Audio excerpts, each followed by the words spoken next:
Good morning to all of you. Today we will start our chapter number 7 of history, and that is civilizing the native, educating the nation. So ये Britishers के start किया हुआ एक मोटो था, एक object था कि जब हम एजुकेट सिविलाइज करेंगे नेटिव को, यहाँ के रहने वाले को, इंडियंस को, और हम एजुकेट करेंगे तो शायद एक नया भारत बाहर आए जो उनका एक स्लेव अच्छे से बन सके. So this is the chapter. We'll know about the introduction of this chapter. That it in the earlier chapters you have seen how British rule affected rajas and nawabs, peasants and tribals. In this chapter we will try and understand what implication it had for the lives of students. For the British in India wanted not only territorial conquest and control over revenues, they also felt that they had a cultural mission. They had to civilize the natives, change their customs and values. So हमने पिछले chapters में पढ़ा था कि कैसे Britishers जब trade करने India में आए थे तो कितना इफ़ेक्ट पड़ा था जो राजा थे, नवाब थे, पीजेंट्स थे, उनकी लाइफ पर. लेकिन इस चैप्टर में पढ़ेंगे कि ब्रिटिश के आने से स्टूडेंट्स की लाइफ पर क्या असर पड़ा. और उनका मेन मोटो जो था वो ये नहीं था कि सिर्फ हमें रूल करना है इंडिया में और पैसा कलेक्ट करना है. उनका मतलब ये भी था कि हम यहाँ के लोगों के कल्चर को बदल देंगे. कल्चर मतलब जो कस्टम्स थे, जो वैल्यूज़ थे, जो रिचुअल्स थे, जो आस्था थी लोगों की, वो चीज़ों को ये बदलना चाहते थे.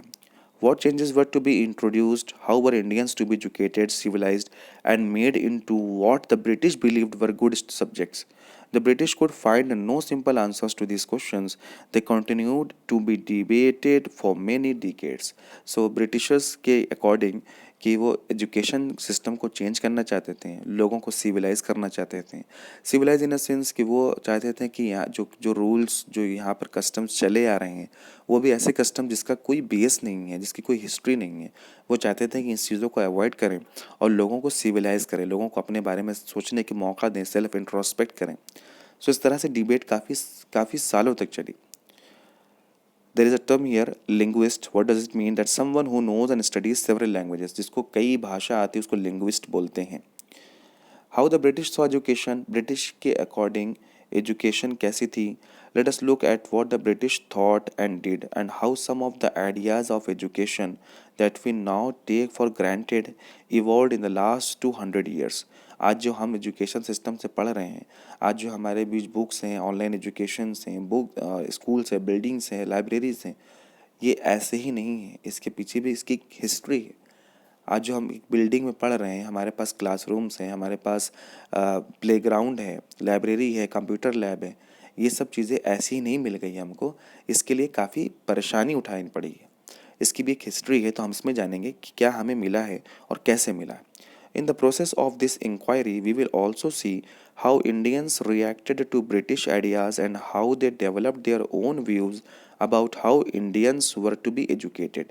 So इस प्रोसेस में क्या हुआ, इस इंक्वायरी में क्या हुआ कि हमें देखना है कि इंडियंस जो थे वो ब्रिटिश की जो न्यू एजुकेशन पॉलिसी थी उसके कैसे रिएक्ट किया उन्होंने और कैसे अपने आइडियाज़ को, अपने व्यूज़ को डेवलप किया, तो कैसे इंडियंस एजुकेट होंगे, ये सब इस चीज़ में हम जानेंगे.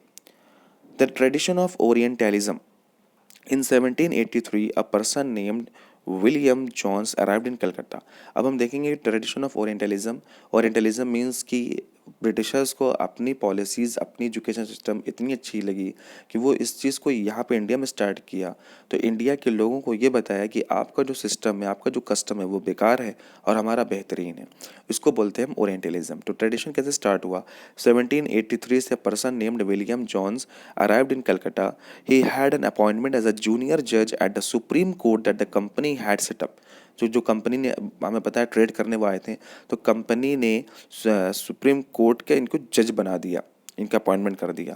That the company set up. In addition to being an expert in law, John was a linguist. So law में एक्सपर्ट होने के बाद साथ साथ जो जॉन थे वो लिंग्विस्ट थे, उनको कई भाषाएं आती थी. He had studied Greek and Latin at Oxford, knew French and English, had picked up Arabic from a friend and had also learned Persian. So John तो जो थे उनके पास कई लैंग्वेज की नॉलेज थी. उन्होंने ग्रीक पढ़ा, लैटिन पढ़ा, फ्रेंच, इंग्लिश, अरेबिक तक उन्होंने अपने दोस्त से पढ़ा और इसके बाद इनके पास काफ़ी ज़्यादा लैंग्वेज की नॉलेज हो चुकी थी.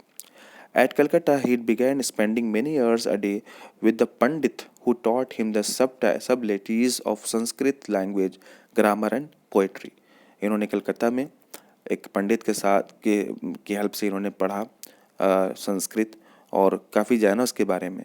Soon he was studying ancient Indian text on law, philosophy, religion, politics, morality, arithmetic, medicine and other sciences. So इन्होंने लैंग्वेज पढ़ा, संस्कृत पढ़ा. उसके बाद जो इंडियन पहले इंडियन की जो लैंग्वेज थी जिसमें सारे रिलीजन के बारे में, पॉलिटिक्स के बारे में लिखा था, वो कैसा था, वो संस्कृत में था. तो इन्होंने संस्कृत को सीखा और फिर सारी बुक्स को इन्होंने पढ़ा. So John discovered that his interests were shared by many British officials living in Calcutta at the time. Englishmen like Henry Thomas, Sallybrook, and Nathaniel Hillhead were also busy discovering the ancient Indian heritage, mastering Indian languages, and translating Sanskrit and Persian works into English. तो John ने देखा कि इनके साथ साथ कई ऐसे British officials हैं जो इंटरेस्ट रखते हैं इंडियन, जो भी यहाँ पर एजुकेशन सिस्टम में चेंजेस रहा हो, फिलोसफी में, मेडिसिन में, अरिथमेटिक में, सब इन लोगों ने बुक्स को पढ़ा. अच्छा, वो बुक्स जो थी वो संस्कृत में लिखी हुई थी, तो इन लोगों ने संस्कृत को सीखा और फिर सारी जो इंडियन बुक्स उसको रीड किया और फिर इन्होंने उन सब को ट्रांसलेट किया इंग्लिश में. Together with them, John set up the Asiatic Society of Bengal and started a journal called Asiatic Research. So, उन सब के साथ मिलके, ब्रिटिश ऑफिसर मिलके जॉन ने एक एशियाटिक सोसाइटी बना दिया बंगाल में और उन्होंने जर्नल स्टार्ट कर दिया. Journal that is Asiatic researches. जो रिसर्च तो जो थी वो इंडियन के बारे में थी, जो इंडियन मेडिसिन, इंडियन अरिथमेटिक जो था उसके बारे में उन्होंने रिसर्च करना शुरू कर दिया. He was a scholar of Sanskrit and ancient sacred writing of Hinduism, who, that is, Henry Thomas Sallybrook. Johns and Sallybrook came to represent a particular attitude towards India. They shared a deep respect for ancient cultures, both of India and the West. Indian civilization, they felt, had attained its glory in the ancient past but had subsequently declined. In order to understand India, it was necessary to discover the sacred and the legal texts that were produced in the ancient period. So, Johns और Sallybrook ने इन लोगों ने represent किया Indian के attitudes को. उन्होंने एक बहुत ही रिस्पेक्ट दिखाया जो भी लिखा था. जब इन्होंने संस्कृत सीखी और संस्कृत को पढ़ा और इनकी हमारी बुक्स पढ़ी, तब इनको पता चला कि हमारी कितनी वैल्यू है, हमारे पास क्या क्या चीज़ें अवेलेबल है पास्ट में, लेकिन वो सब चीज़ें डिक्लाइन हो गई. इंडियन सिविलाइजेशन के बारे में इन लोगों ने जब पढ़ा तो इनको पता चला कि हमारे पास क्या क्या चीज़ें हैं, लेकिन वो हम लोग अपनी हिस्ट्री को, अपने पास्ट को भूल गए और वो डिक्लाइन होता गया. सो इनको लगा कि अगर हमें यहाँ पर लोगों को सिविलाइज करना है तो इन्हीं की चीज़ों को इनको सिखाना पड़ेगा. For only those text could reveal the real ideas and laws of Hindus and Muslims and only a new study of this text could from the basis of future development in India. So इनको लगा कि अगर हम इस चीज़ को, text को फिर से प्रिंट करते हैं और लोगों तक इसको पहुँचाते हैं तो लोग अपने आप डेवलप हो जाएंगे अपनी ही हिस्ट्रीज पढ़ के.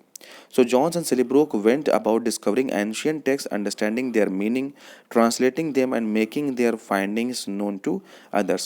This project, they believed, would not only help the British learn from Indian culture, but it would also help Indians rediscover their own heritage and understand the lost glories of their past.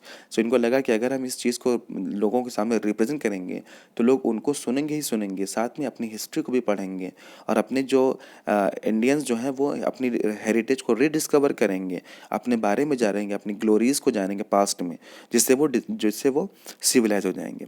In this process the British would become the guardian of Indian culture as well as its master. इससे क्या होगा कि उनकी books वो लोग पढ़ेंगे तो लोग उनको भी जानेंगे और अपने इंडियन जो हिस्ट्री उसको भी वो पढ़ेंगे. Influenced by such ideas, many company officials argued that the British ought to promote Indian rather than the Western learning. So influenced by such ideas, many company officials argued. उन लोगों ने, जो इनके साथ के जो ब्रिटिश ऑफिशियल्स थे, इन लोगों ने आर्ग्यू किया कि ऐसा ना हो कि लोग अपने हमारे बारे में छोड़ इंडियन कल्चर के बारे में ज़्यादा पढ़ने लगेंगे. सो इन लोगों ने अपोज किया, ब्रिटिश ऑफिशियल्स ने अपने ही साथियों का, कि आप लोग इंडियन कल्चर ना पढ़ाइए, वेस्ट कल्चर पढ़ाइए ताकि वो वेस्टर्न के बारे में जाने. They felt that the institution should be set up to encourage the study of ancient Indian texts and teach Sanskrit and Persian literature and poetry. The officials also thought that the Hindus and Muslims ought to be taught what they were already familiar with and what they valued and treasured, not subjects that were alien to them. सो वो जो जो British officials थे उनको लगा कि हम यहाँ पर जो लोग बैठे हुए हिंदू और मुस्लिम में, उनको हम उनकी की चीज़ें को, उन्हीं की भाषा में, उन्हीं के पास्ट को हम पढ़ाएं, जिससे वो अपने बारे में जाने और वो सिविलाइज हो सकें, ना कि ऐसी चीज़ों को पढ़ाएं जिसको वो जानते ही नहीं। Only then they believed could British hope to win a place in the hearts of natives. Only then could the alien rulers expect to be respected by their subject. ये एक इनकी एक तरह की एक प्लॉटिंग थी, एक साजिश थी। इनको लगा कि अगर हम इंडियंस को इनके पास्ट के बारे में पढ़ाएंगे अपने थ्रू, तो वो पढ़ेंगे और साथ में वो हमें सुनेंगे, और फिर वो अपनी भाषा में अपनी बातों को वो लोगों तक पहुंचा सकेंगे। With this object in view, a madrasa was set up in Calcutta in 1781 to promote the study of Arabic, Persian, and Islamic law, and the Hindu college was established in Banaras in 1791 to encourage the study of ancient Sanskrit texts that would be useful for the administration of the country. So इस चीज़ के लिए इन्होंने मदरसा खोला कलकत्ता में, और बनारस में इन्होंने एक हिंदू कॉलेज खोला जिसमें लोगों को उनकी लैंग्वेज पढ़ाने का इन्होंने जिम्मा लिया, और लोगों को इन्होंने बताया इनके पास्ट के बारे में, इनकी लैंग्वेज सिखाई, और फिर इन्होंने इन्हीं लैंग्वेज में अपनी बातों को बता दिया। व्हाट इज़ मदरसा? An Arabic word for a place of learning any type of school और कॉलेज। मदरसा ऐसी है जहाँ पर इस्लामिक चीज़ों को जहाँ पढ़ाई जाए उसको मदरसा बोलते हैं। So this you can see here the monument to Warren Hastings by Richard Westmacott, 1830, now in Victoria Memorial in Calcutta. So you can see here the Orientalists are here. Next we will know about the grave errors of the East, the next topic in the next video. Thank you.